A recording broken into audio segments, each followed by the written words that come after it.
આજે અમે Jhagadia જીઆઈડીસીમાં મેટ્રોપોલિકલ chemical private limited કંપનીમાં આવેલા છે. અહીંયા આવવાનું કારણ એટલું છે કે ગત 23 તારીખના રોજ કંપનીની બેદરકારીથી અહીંયા બ્લાસ્ટ થયો. 16 જેટલા કર્મચારીઓ ગંભીર રીતે દાઝી ગયા. ત્યારે એમાંથી એક વ્યક્તિનું મૃત્યુ 2 દિવસ પહેલા સુરત હોસ્પિટલમાં થયું અને બીજા એક વ્યક્તિનું મૃત્યુ આજે થયું અને 14 લોકોમાંથી લગભગ 5 થી 6 લોકો એટલા ગંભીર ઘાયલ છે કે જે 80% આખું શરીર એમનું દાઝીને બળી ગયું છે.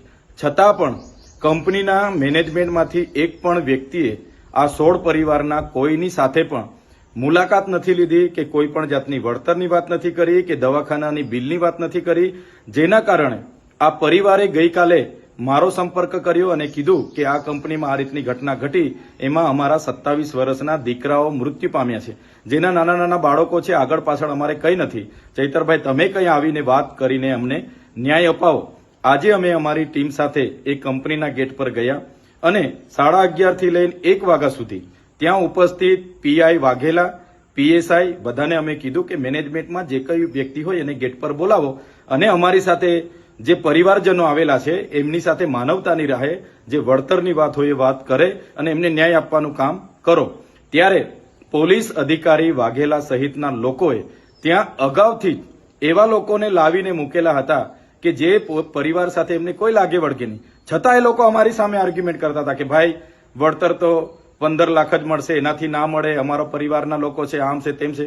પણ અમારી સાથે જે સગા સંબંધીઓ હતા એમણે કીધું કે અમે 15 લાખમાં સહમત નથી, અમારો એકને એક દીકરો મૃત્યુ પામ્યો છે, અમને માનવતાની નાતે થોડું વ્યવસ્થિત કરી આપો. જે બાબતને લઈને 1.5 કલાક સુધી એમણે ગેટ ન ખોલ્યો. અમે ગેટની અંદર ગયા. ત્યાંનો એક વ્યક્તિ રોનક કરીને કોઈ છોકરો હતો, એ તરત દોડી આવીને મને મારી સાથે ઝપાઝપી કરવાના એણે પ્રયાસ કર્યા. પીઆઈની હાજરીમાં મેં કીધું ભાઈ જે વાત કરવા માટે આવ્યા છે એની વાત કરો, બીજું ફાલતુ વાત અહીંયા કરવાની જરૂર નથી. ત્યારબાદ પણ કંપની મેનેજમેન્ટ દ્વારા એમના પરિવારજનોને બોલાવવામાં આવ્યા, એમની સાથે વાત કરવામાં આવી. એમ કહેવામાં આવ્યું કે 2 લોકો મૃત્યુ પામ્યા છે, એની જવાબદારી કંપની 15 લાખ સુધી લેશે, એના સિવાય અમે 1 રૂપિયો આપવા માંગતા નથી.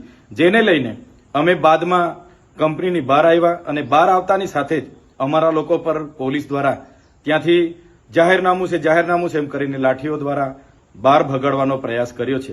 ત્યારે મેં કહેવા માંગુ છું કે પોલીસે આ કાર્યમાં એક માનવતાની રીતે ત્યાંના લોકોના વિશ્વાસ થાય એ રીતના પોલીસે ભૂમિકા ભજવવાની હતી. એની જગ્યાએ 5-5 દિવસ સુધી પોલીસ ત્યાં દેખાઈ નહીં. આજે અમે જવાના હતા ત્યારે પોલીસ ત્યાં આવી ગઈ અને કંપનીના માલિકના કહેવા પ્રમાણે એમણે વળતર નહીં આપવા દેવા માટે આ પરિવારોને પણ નહીં મળે, તમે જ્યાં કરવાના હોય ત્યાં કરી લેજો, તમારાથી થાય તે કરી લેજો, એવું પોલીસના પીઆઈ બોલતા હતા. એટલે પોલીસની જે કામગીરી છે મને લાગે છે કે માલિકને ના તલવા ચાટતા હોય એવું મને લાગે છે. ત્યારે મેં એ વિસ્તારની તમામ જીઆઈડીસીઓમાં કામ કરતા કામદારોને, આ વિસ્તારના તમામ લોકોને મારે નમ્ર અપીલ છે, એક 16 પરિવાર સાથે જે ઘટના ઘટી છે બહુ ગંભીર ઘટના છે.